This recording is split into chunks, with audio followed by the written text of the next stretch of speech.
Quelles sont tes racines et tes fondations? Mes racines et mes fondations. Mes racines sont paysannes. Je suis un paysan. Et, et même je le revendique, hein. Ça m'est même arrivé lorsque j'étais... euh, L'anecdote me revient parce que j'ai vu à la raconter il n'y a pas très longtemps à quelqu'un.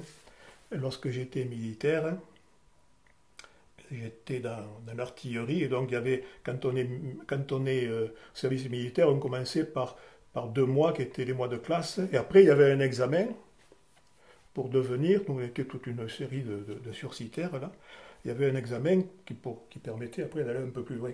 Et moi j'ai pas réussi l'examen, mais c'était plus difficile d'échouer que de réussir cet examen. Moi ça me faisait plaisir de rester deuxième classe.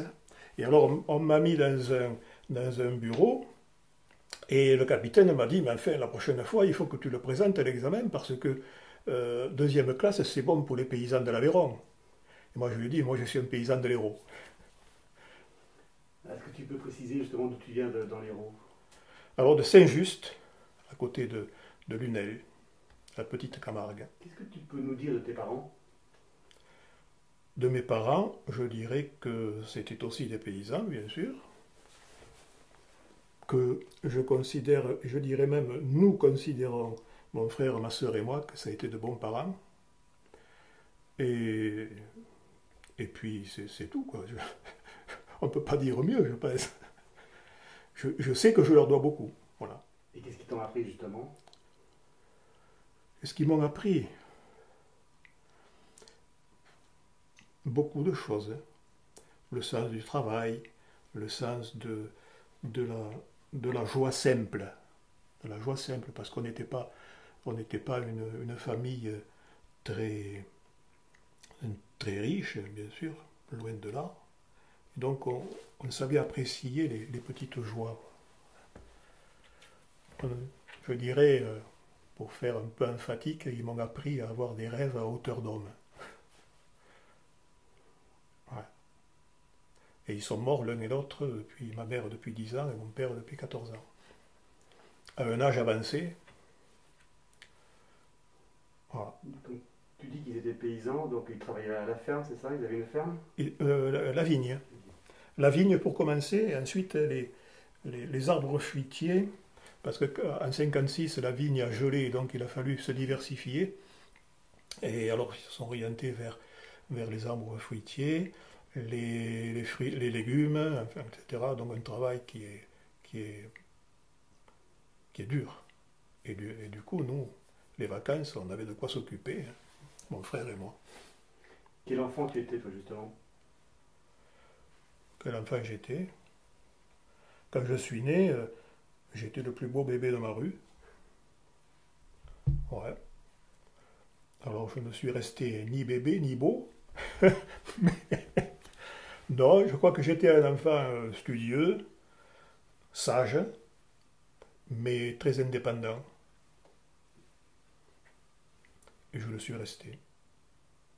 Studieux un peu moins, euh, sage un peu moins, mais indépendant un peu plus. Et quels étaient tes rapports avec ta fratrie? Très bon, ils sont restés. On s'est toujours très bien entendu, mon frère et ma sœur, puisque j'ai un frère aîné et une sœur qui a 2 ans de plus que moi et une sœur qui a 5 ans de moins. Nous nous entendons toujours bien. Et c'est une chose que j'apprécie, d'autant plus que je suis amené à rencontrer des familles dans le cadre de funérailles, de décès, et je, je suis atterré de voir combien il y a de familles qui sont divisées, qui sont en guerre. Il y a des familles qui sont de véritables enfers. C'est impressionnant. J'en conclus que c'est bien de s'entendre avec son frère et sa sœur. Quand tu étais enfant, quels étaient tes rêves en fait? Alors là, je ne saurais pas te dire. Je ne saurais pas dire trop. Je ne me souviens pas tellement des rêves que j'avais. Non. C'est-à-dire que j'ai l'impression que quoi qu'on fasse, on rêve un peu de devenir le meilleur. quand on joue au foot, par exemple, on a envie d'être le meilleur. Mais moi, je suis très vite que je ne serai pas international de foot. Mais ça ne va pas empêcher de jouer. Bon, oui. Est-ce que tu peux nous raconter un souvenir particulier de ton enfance qui t'aurait marqué? Oh, un souvenir de mon enfance qui m'aurait marqué. Alors là, il faut que je réfléchisse. Euh,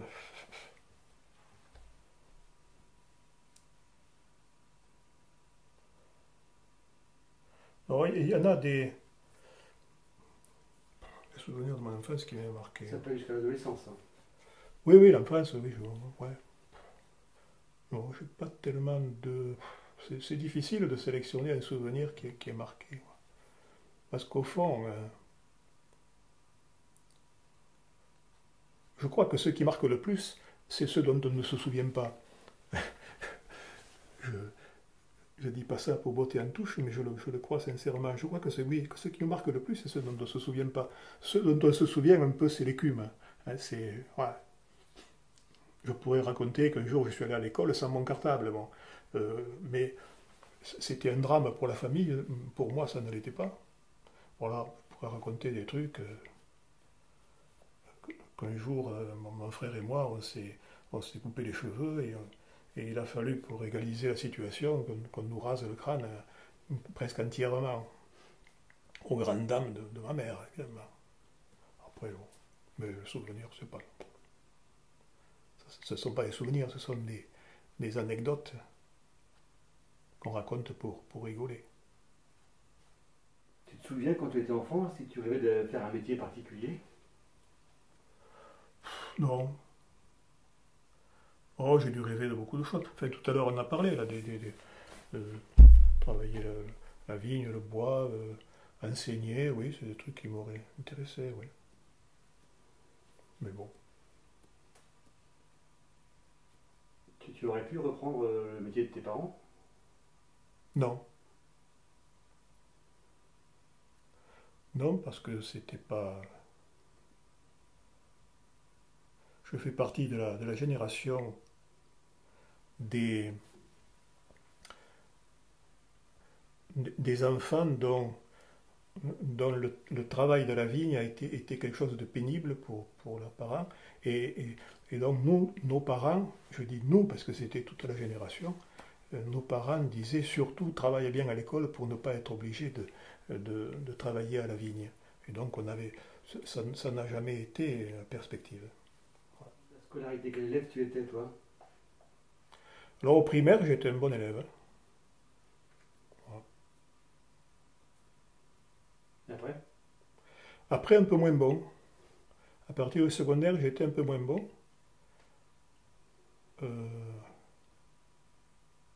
Voilà, j'ai redoublé la troisième.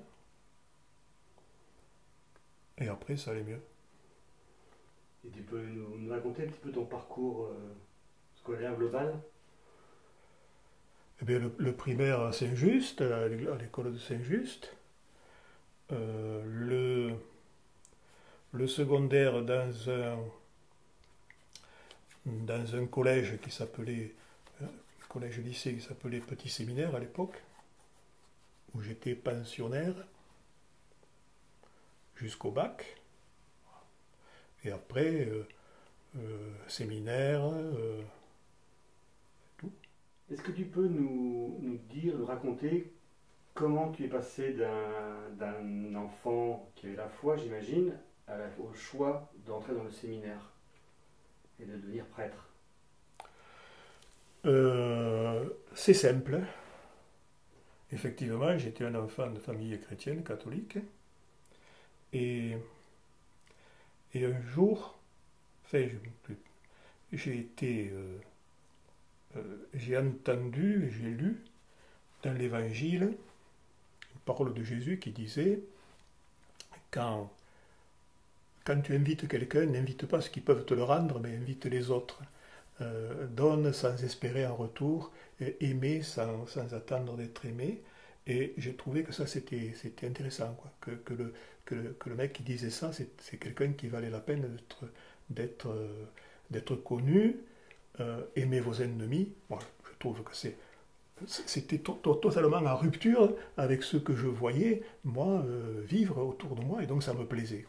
C'est comme ça que je me suis intéressé à Jésus, et je dirais que je suis passé d'une foi reçue à une foi personnelle. Donc ce moment où tu as choisi cette foi, le passage de la foi reçue à la foi personnelle, et quand tu es dans la connaissance, tu avais à peu près quel âge à ce moment-là? Oh, c'était quand j'étais au catéchisme. Quand j'avais, oui, quand j'étais dizaine d'années, oui, oui. Ouais. Et c'est pour ça qu'après, tu as parlé d'une école qui s'appelait le Petit Séminaire. Donc ce moment-là, c'était déjà choisi ou c'était le hasard qui faisait qu'elle portait ce nom? Alors, c'est-à-dire que oui, comme semble-t-il, je manifestais une certaine appétence aux choses de la foi et de l'Église, j'ai dû manifester mon désir de m'engager davantage là-dedans. C'est pour ça que le petit séminaire, oui, c'était un peu une pépinière à l'époque. Mais après, la décision a mis du temps à mûrir et à être prise.